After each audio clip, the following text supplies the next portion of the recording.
मीरपुर खास प्यार जो परणो करण बाद हिंदू प्रेमी जोड़ो माइटन ऐं भाउरनि जे ज़ातियुनि ख़िलाफ़ प्रेस क्लब जे तहफ़्फ़ुज़ लाइ पहुतो। उन मौक़े ते सैटेलाइट टाउन वासण श्रीमती नीला कूली पंहिंजे मुड़ुसु नरेश कुमार कूली सां गॾु साफ़ हिन अॻियां दाईंदे चयो त असां ॿई हिक ॿिए सां मुहबत कंदा आहियूं। शादी करण ते चाही पर माइट राज़ी न हुआ, जंहिं करे असां ॿिन्ही घरां निकिरी 2 महीना अॻु मीरपुर ख़ास जी अदालत में हिंदू मज़हब मूजिबि शादी कई आहे। अहिड़े अमल ते कुनरी वासी माइट ऐं इलाइक़े जा भाउर सख़्तु मशरियल आहिनि। गुज़िरियल अरसे खां असां ॿिन्ही जो जीवन जंजाल बणाए छॾियो आहे।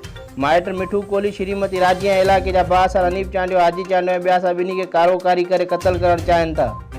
असां ॿिन्ही खे क़तल करण लाइ असांजी ॻोल्हा कई पई वञे। ख़ौफ़ सबबु असां दरबदरी वारी ज़िंदगी गारण ते मजबूर बणियल आहियूं।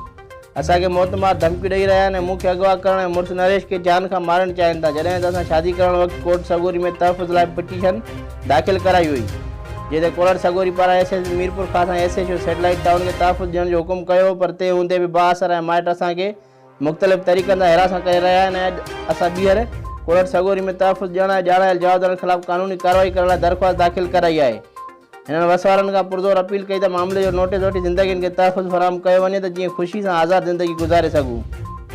Bureau report Sajid Solanki, Sindh social news, Mirpur खास।